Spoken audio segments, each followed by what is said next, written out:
If you're trying to eat in a calorie deficit and you like desserts, then I can almost guarantee at some point you hopped onto Google or TikTok or whatever search engine people use these days and searched for protein cookie recipes. But not all of them are any good. A lot of them that I've tried are spongy, crumbly, or just like super dry. Lucky for you guys, a couple months ago, I perfected a protein cookie recipe that's not only low in calories, but gooey and delicious. So I decided to make a double chocolate version of it today. Hi, if you're new here, I'm Amanda, aka Fit Food AE, and today we're gonna be making high protein, low calorie double chocolate chip cookies that clock in at 50 calories each. So if you're excited to see me make this recipe, please give this video a like, subscribe, and share with your friends, as it really helps the channel and I post similar recipes to this every week. And with that, let's get started with the recipe. You guys should consider yourselves to be extremely lucky today. I live in Vancouver and a lot of the condos here don't have air conditioning built in, so I had to buy an external unit and it's really, really loud. So whenever I film, I always have to turn it off. And it's 32 degrees today. I am melting. But nonetheless, let's get started with the recipe. So we're not gonna preheat the oven just yet. First thing you're gonna do is grab a bowl and add some all-purpose flour. Then you're gonna add your protein powder. So I use Pea Science. This is the chocolate truffle flavor. You can also use any of the other chocolate flavors such as frosted chocolate cupcake. So this is a whey casein blend. I haven't tested this recipe with just whey, but if you do, let me know in the comments. If you do want to purchase Pea Science, please use my discount code FIT15 as always. Next, add in some unsweetened cocoa powder.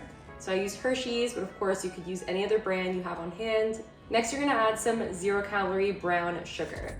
So I use Lakanto monk fruit sweetener. This is their 0-calorie substitute for brown sugar. Of course, you could use whatever you have on hand, but if you do want to purchase anything from Lakanto, please use my discount code FIT15. Add in some baking soda, and then a pinch of salt. How much is a pinch? I honestly have no idea. I just added whatever I felt like adding. Next, you're gonna add some light butter or margarine.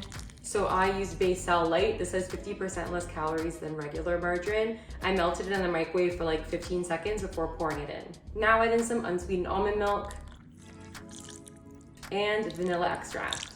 Mix the dough together. It might be a bit crumbly at first, but just trust the process and you might have to use your hands to mix it together towards the end. So once the dough looks like this, pour in your mini chocolate chips. Mini chocolate chips are superior to the regular ones because the chocolate is like evenly distributed. I don't know, I don't make the rules. Use whatever you want. So now we're gonna store the dough in the fridge for at least 30 minutes. This prevents the dough from spreading too much. So after the 30 minutes, you're gonna preheat the oven to 325 Fahrenheit. Then you're gonna grab a baking tin and line it with parchment paper. I always spray with cooking spray, even when I use parchment paper, which I think is pointless, but do whatever you feel is best. So this recipe makes 16 cookies. So you're gonna grab a spoon and then just evenly distribute the dough into 16 little sections. It's okay if they're not even at first, you can just evenly distribute the dough afterwards. So what I did was section out the dough and then I kind of rolled it into balls with my hands and then I used my fingers to flatten it. So once the cookie dough looks like this, you're gonna pop it into the oven and bake it for 7 minutes. So when you take the cookies out, they're not gonna be fully baked as you can see, but don't you worry, we're gonna let them cool for like 20 to 30 minutes so that they harden and set. We don't wanna overbake them.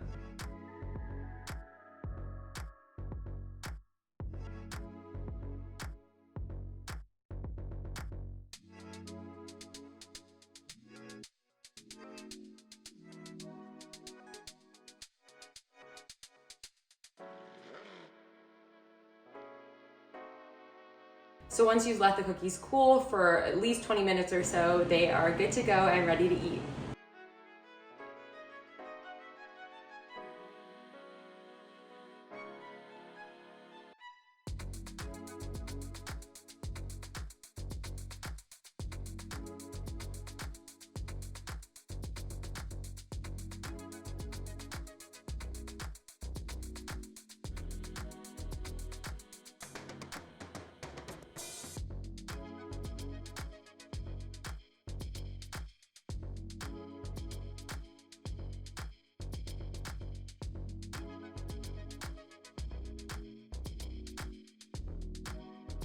So one thing I should mention, these cookies are really, really good fresh out of the oven when they're warm, but they're also really good out of the fridge as well. So I've had them in the fridge and I got back from the gym and got ready because I have plans tonight.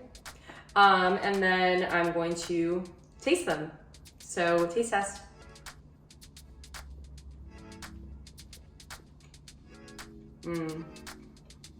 These are so good, just like I remember the other ones. They're delicious. I'm so happy I made a double chocolate flavor.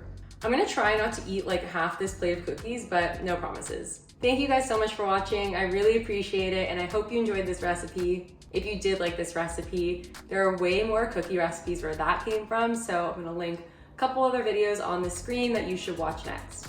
And please be sure to give this video a like, subscribe, and share it with your friends, as it really helps the channel, and I post similar recipes to this every week. And with that, I will see you guys next time. Bye.